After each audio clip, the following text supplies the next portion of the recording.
अस्सलाम वालेकुम सामीन, उम्मीद है आप सब लोग खैरियत से होंगे।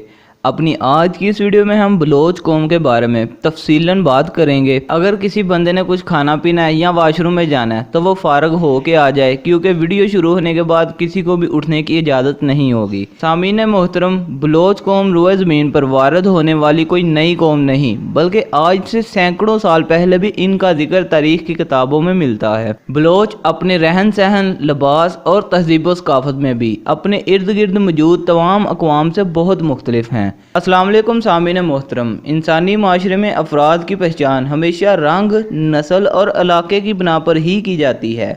इसलिए माशरे का हर फर्द अपने आबा व अजदाद के बारे में जानना चाहता है ताकि वो मुकम्मल हस्ब व नस्ब के साथ अपने आप को ज़माने के सामने मुतारफ़ करवा सके। इसलिए आज हम भी इसी तारीखी तसलसल को आगे बढ़ाते हुए बलोच कौम के बारे में चंद मुनफरिद, दिलचस्प और तारीखी मालूमात आपके सामने पेश करने जा रहे हैं। बलोच या बलोच ईरानी बाशिंदे हैं जो बुनियादी तौर पर बलोचिस्तान के इलाके में आबाद हैं। ये ईरानी सतह मुर्तफ़ा के जनूब मशरक़ी किनारे पर वाक़ पाकिस्तान, ईरान और अफगानिस्तान के इलाके को गेड़े में लेते हैं। हमसाया इलाकों में भी बलोच डायस्पोरा कम्युनिटीज, जिनमें हिंदुस्तान, तुर्कमानिस्तान और अराबियन पेनिसुला शामिल हैं। परसोफियर के जनूब मशरक़ी जानिब मुतज़ाद मुकाम के बावजूद बलोच अवाम बुनियादी तौर पर शुमाल मगरबी ईरानी ज़बान बलोची बोलते हैं। बलोचों की अक्सरियत पाकिस्तान में मौजूद है। कुल नस्ली बलोच आबादी का तकरीबन 50% हिस्सा पाकिस्तानी सूबा बलोचिस्तान में आबाद है, जबकि 40% हिस्सा पाकिस्तानी सूबा सिंध में आबाद है और इसके अलावा एक छोटी सी तादाद पाकिस्तानी सूबा पंजाब में भी आबाद है। ये पाकिस्तान की कुल आबादी का तकरीबन 3.6% और ईरान और अफगानिस्तान दोनों की कुल आबादी का तकरीबन 2% है। शजरा नस्ब लफ्ज़ बलोच का असल माखज़ अभी तक वाज़े नहीं है। रॉलिंसन का ख्याल था कि ये बलोनियन किंग और गार्ड बिलूस से माखूज है। डेम्स का ख्याल था कि ये बलोच लफ्ज़ फ़ारसी ज़बान से माखूज है, जिसका मतलब कोक्सकुम्ब होता है। कोक्सकुम्ब मुर्गे के सर के ऊपर एक सुर्ख रंग की कगली नुमा चीज़ होती है, थोड़ा सा उबाड़ सा बना होता है, उसको कहते हैं, जो कि 6वीं सदी कबल मसीह में बलोच फौजियों के हेलमेट के ऊपर बतौर क्रस्ट इस्तेमाल होता था। हर्ज़फील्ड ने तजवीज़ पेश की कि ये एक मीडियन टर्म बर्ज़ाविकिया से माखूज है, यानी कि हासिल किया गया है, जिस टर्म में बोलने के तेज़ या जारहाना अंदाज को बयान किया गया है। नसीर दश्ती एक और अमकान पेश करता है जो बाला सागन में बसने वाले नस्ली ग्रोह बाला शीख के नाम से अख्ज़ किया गया था, जो मौजूदा तुर्की और आज़रबाईजान में बहिरा कैप्सियन और झील वान के दरमियान है, जिनके बारे में ख्याल किया जाता है कि वो सासियान के ज़माने में बलोचिस्तान हिजरत कर चुके हैं।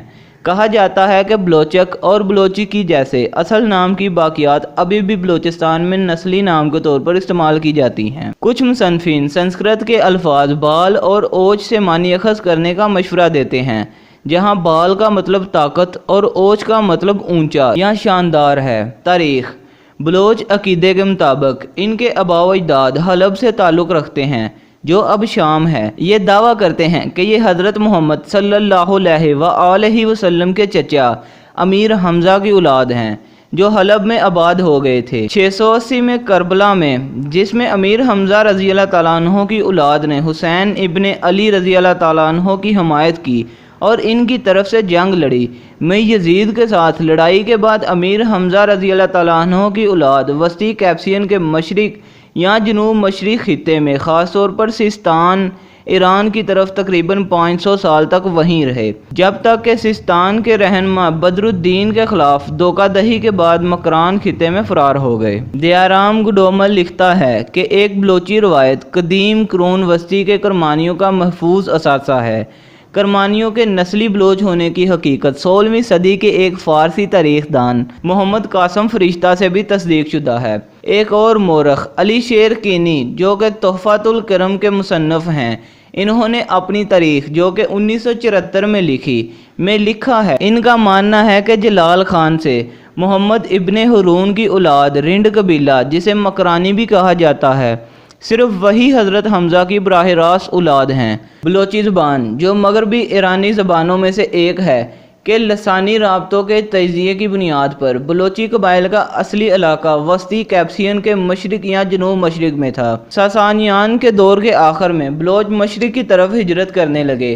ہجرت کی وجہ معلوم نہیں، لیکن ہو سکتا ہے کہ کیپسین کے علاقے میں عام طور پر غیر مستحکم حالات ہوں۔ یہ ہجرت کئی صدیوں میں پوری ہوئی۔ 9ویں صدی تک عرب لکھاریوں نے بلوچوں کو کرمان، خراسان، سیستان اور مکران کے وسط میں، جو کہ اب مشرقی ایران ہے، میں رہنے والے لکھا ہے۔ اگرچہ یہ بیڑوں کے ریور رکھتے تھے، لیکن یہ بلوچ صحرا کے راستے میں مسافروں کو لوٹنے میں بھی مصروف تھے۔ اس کے نتیجے میں وہ بائیڈز اور بعد میں غزنویوں اور سلجوقوں سے متصادم ہو گئے۔ بائیڈ خاندان کے عادل الدولہ نے ان کے خلاف تعزیتی مہم چلائی اور 971 سے 972 میں انہیں شکست دے دی۔ اس کے بعد بلوچوں نے اپنی مشرق کی طرف ہجرت جاری رکھی، جو اب پاکستان کا صوبہ بلوچستان ہے، حالانکہ کچھ پیچھے رہ گئے اور ابھی بھی ایرانی سیستان، بلوچستان اور کرمان صوبوں کے مشرقی حصے میں بلوچ موجود ہیں۔ 13ویں اور 14ویں صدی تک بلوچوں کی لہریں سندھ میں اور 15ویں صدی تک پنجاب میں داخل ہو رہی تھیں۔ یونیورسٹی آف کراچی کے پروفیسر ڈاکٹر اختر بلوچ کے مطابق بلوچی لٹل آئس ایج کے دور میں بلوچستان سے ہجرت کر کے سندھ اور پنجاب میں آباد ہو گئے۔ لٹل آئس ایج کی روایتی طور پر تعریف 16ویں صدی سے 19ویں صدی تک یا متبادل طور پر تقریباً 1300 سے لے کر 1850 تک کی مدت کے طور پر کی گئی ہے۔ اگرچہ موسمیاتی ماہرین اور تاریخ دان مقامی ریکارڈوں کے ساتھ کام کر رہے ہیں، تو اب اس مدت کے شروع یا اختتامی تاریخوں پر اتفاق کرنے کی کوئی توقع نہیں کریں گے، جو مقامی حالات کے مطابق مختلف ہوتی ہیں۔ پروفیسر کے مطابق بلوچستان کی آب و ہوا بہت سرد تھی اور یہ خطہ رہنے کے قابل نہ تھا، لہذا بلوچ عوام لہروں میں نقل مکانی کر کے سندھ اور پنجاب میں آباد ہو گئے۔ یہ علاقہ جہاں بلوچ آباد تھے، فارسی، صفویڈ اور مغل بادشاہوں کے مابین متنازع تھا۔ اگرچہ مغلوں نے علاقے کے مشرقی حصے پر کچھ کنٹرول قائم کرنے میں کامیابی حاصل کی، لیکن 17ویں صدی تک میر حسن نامی قبائلی رہنما نے خود کو خان آف دی بلوچ کے طور پر قائم کیا۔ 1666 میں اس کے بعد میر احمد خان کمبرانی نے حکومت کی، جس نے احمد زئی خاندان کے تحت کلات کی بلوچی خانت قائم کی۔ اصل میں مغلوں کے ساتھ اتحاد میں 1839 میں برطانوی نو آبادی حکومت کے ساتھ معاہدے پر دستخط کرنے کے بعد خانیات نے خود مختاری کھو دی اور یہ علاقہ مؤثر طریقے سے برطانوی راج کا حصہ بن گیا۔ بلوچی کلچر سونے کے زیورات جیسے ہار اور کڑا بلوچ خواتین کی روایات کا ایک اہم پہلو ہے، اور ان زیورات کی سب سے زیادہ پسند کی جانے والی چیزیں ڈور اور باری بالیاں ہیں، جو سونے کی زنجیروں سے سر پر جکڑی ہوتی ہیں تاکہ بھاری وزن کانوں کو تکلیف نہ پہنچائے۔ یہ عام طور پر سونے کا بروچ، جسے تسنی بھی کہتے ہیں، پہنتے ہیں، جو مقامی زیورات کے ماہر مختلف شکلوں اور سائز میں تیار کرتے ہیں۔ یہ لباس کے دونوں حصوں کو سینے پر باندھنے کے لیے استعمال ہوتا ہے۔ قدیم زمانے میں، خاص طور پر اسلام سے پہلے کے دور میں، بلوچ خواتین کے لیے مختلف تہوار پر ناچ اور لوک گانے گانا عام تھا۔ قدیم زمانے سے ہی ایک بلوچ ماں نے اپنے بچوں کو لوری سنانے کی روایت سے نسل در نسل علم کی منتقلی میں اہم کردار ادا کیا ہے۔ بلوچوں کی ڈریسنگ سٹائل کے علاوہ مقامی روایات اور رسم و رواج بھی بلوچوں کے لیے بہت اہمیت رکھتے ہیں۔ 2 مارچ کو بلوچ ثقافت کو بہت ہی جوش و خروش کے ساتھ منایا جاتا ہے۔ روایتی طور پر جلال خان 12ویں صدی میں پہلی کنفیڈریسی کے حکمران اور بانی تھے۔ جلال خان کے 4 بیٹے رند خان، لشر خان، ہوت خان، کوڑا خان اور ایک بیٹی بی بی جٹو یا جتو تھی، جس نے اپنے بھتیجے مراد سے شادی کی تھی۔ 2008 تک یہ اندازہ لگایا گیا تھا کہ افغانستان، ایران اور پاکستان میں 80 سے 90 لاکھ بلوچ آباد ہیں، اور یہ 130 سے زیادہ قبائل میں منقسم تھے، اور کچھ اندازوں کے مطابق یہ تعداد 150 قبائل پر مشتمل تھی۔ اگرچہ یہ اندازے مختلف ہوتے ہیں، ڈیپینڈ کرتا ہے کہ ان ذیلی قبائل کی کیسے گنتی کی گئی ہے۔ 5 بلوچ قبائل خان کے بچوں سے اپنے الگ الگ نام لیتے ہیں۔ بہت سارے، اگر سبھی نہیں بھی تو، بلوچ قبائل کو ان کی اصل نزول یا تاریخی قبائلی وابستگیوں کی بنیاد پر یا تو رند یا لاشاری کے طور پر درجہ بند کیا جا سکتا ہے۔ اس بنیادی تقسیم کو 15ویں صدی میں رند اور لاشاری قبائل کے مابین 30 سال تک جاری رہنے والی جنگ نے جنم دیا تھا۔ ضلع ڈیرہ بگٹی میں تقریباً 1,80,000 بگٹی آباد ہیں۔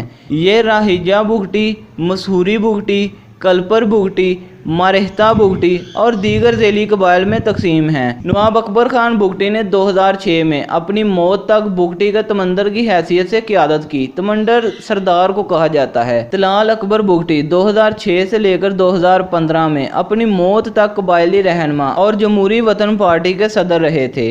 ज़िला कोहलू में 98,000 मरी मुकीम हैं, जो अपने आप को गजनी मरी, बेजरानी मरी और जरकून मरी में तकसीम करते हैं। हेयर बेर मरी 2007 में अपने भाई की मौत के बाद से ही बलोचिस्तान लिबरेशन आर्मी की क़यादत कर रहे हैं। मज़हब: पाकिस्तान में बलोच अवाम की अक्सरियत सुन्नी मुसलमान है, जिनका तल्लुक़ 64.78% देवबंदी तहरीक, 33.38% बरेलवी तहरीक और 1.25% अहले हदीस तहरीक से है। शिया मुसलमान भी 0.69% बलोचों पर मुश्तमिल हैं। बहुत कम तादाद में बलोच गैर मुस्लिम हैं, ख़ास तौर पर बुगटी कबीले में, जिसमें कुछ हिंदू और सिख मेंबर्स भी हैं। बुगटी, बरंजू, मरी, रिंड और दीगर कबाइल में भी कुछ हिंदू हैं। बगनारी हिंदुस्तान में रहने वाली एक हिंदू बलोच बरादरी है, जो अपनी असलियत जनूबी बलोचिस्तान में ढूंढती है, जो तकसीम के दौरान हिंदुस्तान ही। तो सामीन मोहतरम, अपनी सीटों को मजबूती से थाम लें, क्योंकि अब आपकी अपनी ट्राइब के साथ वफादारी का अंदाज़ा लगेगा। मैं इसके बाद बलोच ट्राइब की 24 मशहूर अशखास के नाम लूँगा। आपने सिर्फ इनके अंदर से वो अशखास गिन के बतानी है जिनको आप पहले से जानते हैं और कौन सी आपने आज पहली दफ़ा सुनी है। तो चलिए शुरू करते हैं। मीर जाफ़र खान जमाली, मुस्लिम लीग के तजर्बाकार सियासतदान और बलोचिस्तान से तल्लुक़ रखने वाले एक कबायली रहनुमा। ये कायद-ए-आज़म मोहम्मद अली जिन्ना के करीबी दोस्त भी थे। दूसरे नंबर पर ज़फ़रुल्लाह खान जमाली, पाकिस्तान के 15वें वज़ीर आज़म। फिर आते हैं मूसा खान, जो पाक फ़ौज के साबिक़ कमांडर इन चीफ़ थे, जो कि एक बहुत ही बहादुर नौजवान और मुल्क के वफादार सपूत थे। फिर आते हैं पाकिस्तान के 15वें सदर आसफ़ अली ज़रदारी, इनको कौन नहीं जानता। फिर आते हैं पाकिस्तान के 26वें चीफ़ जस्टिस आसफ़ सईद खान खूसा। इनके बाद आते हैं उस्मान बुज़दार, सूबा पंजाब के मौजूदा वज़ीर आला। फिर आते हैं पाकिस्तान पीपल पार्टी के मौजूदा चेयरमैन बिलावल भुट्टो ज़रदारी। इनके बाद आती हैं शीरी मज़ारी, वफाकी वज़ीर बराए इंसानी हकूक़ और पाकिस्तान तहरीक इंसाफ की मेंबर। इनके बाद फ़रूख लिगारी, पाकिस्तान के 8वें सदर। इनके बाद सरदार मोहम्मद अयूब खान गिद्दी, मेंबर सूबाई असम्बली और साबिक़ वज़ीर बराए इंसदाद दहशतगर्दी पंजाब। इनके बाद पाकिस्तान ख़वातीन क्रिकेटर किरण मकसूद बलोच। फिर साबिक़ पाकिस्तानी क्रिकेट आफ्ताब बलोच। इनके बाद जुल्फ़कार अली खूसा, सूबा पंजाब के साबिक़ गवर्नर। फिर पाकिस्तान की वफाकी शरीयत अदालत के साबिक़ चीफ़ जस्टिस मीर हज़ार खान खूसा। फिर पंजाब के साबिक़ गवर्नर लतीफ़ खूसा। इनके बाद मोहम्मद मकीम खान खूसू कबीले के साबिक़ चीफ़ सरदार और PS 14 जैकब आबाद से ताल्लुक़, मेंबर सूबाई असम्बली। फिर सरफराज बुगटी, बलोचिस्तान के साबिक़ वज़ीर दाखिला, फ़िलहाल सेनेट का मेंबर। फिर जाम कमाल खान, मौजूदा वज़ीर आला बलोचिस्तान। इनके बाद सनाउल्लाह खान ज़हरवी, बलोचिस्तान के 15वें वज़ीर आला। फिर 20वें नंबर पर आते हैं सिराज रसानी, बलोचिस्तान अवामी पार्टी के मेंबर। ये सतारा शुजाअत यानी बहादुरी का तमगा भी वसूल कर चुके हैं।